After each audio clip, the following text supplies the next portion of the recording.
मालदीव के राष्ट्रपति की हरकत अब बदतमीजी में बदल रही है।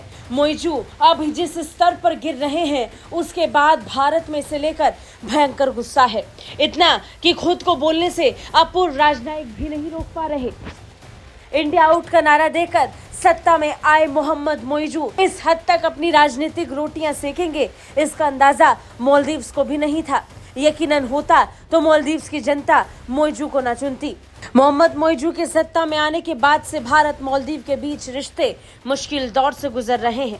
मोइजू सरकार द्वारा मालदीव में मौजूद भारतीय सैनिकों को वापस जाने के आदेश और उसके बाद उनके मंत्री की ओर से प्रधानमंत्री मोदी को लेकर की गई आपत्तिजनक टिप्पणी और अब मालदीव की संसद में भयंकर बवाल।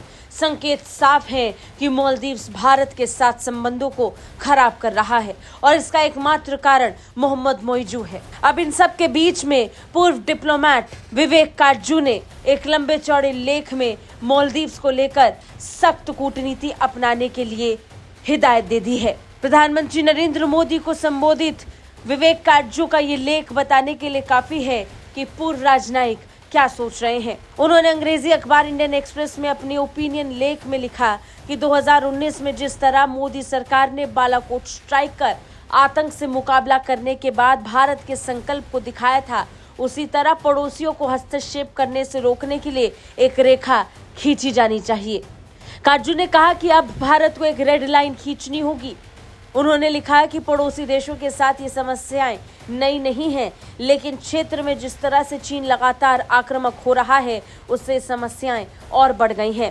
काटजू ने अपने लेख में लिखा कि पीएम मोदी सबका साथ सबका विकास के थीम पर कई पड़ोसी देशों को साथ लाने और चीन की हरकतों का मजबूती से मुकाबला करने की कोशिश कर चुके हैं।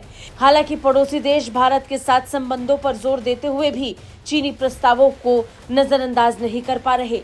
पड़ोसी मुल्क चीन के जाल में फंस रहे हैं और खुद को बचाने में नाकामयाब हो रहे हैं। इसी बात को पूर्व राजनयिक काटजू भी दोहरा रहे हैं।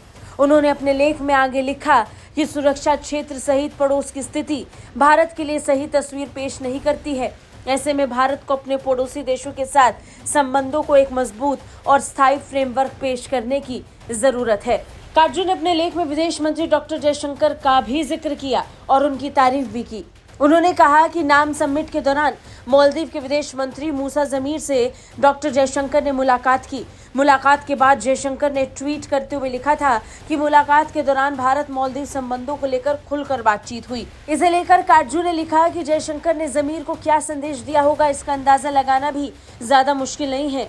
उन्होंने इस बात पर जोर दिया होगा कि भारत मालदीव की संप्रभुता और उसकी पसंद का सम्मान करता है, लेकिन भारत ये स्वीकार नहीं करेगा कि मालदीव जैसा पड़ोसी देश एक ऐसा कदम उठाए जिससे भारत की सुरक्षा खतरे में पड़ जाए। भारत को केवल मालदीव ही नहीं बल्कि पड़ोसियों के संदर्भ में एक लाल रेखा खींचनी होगी।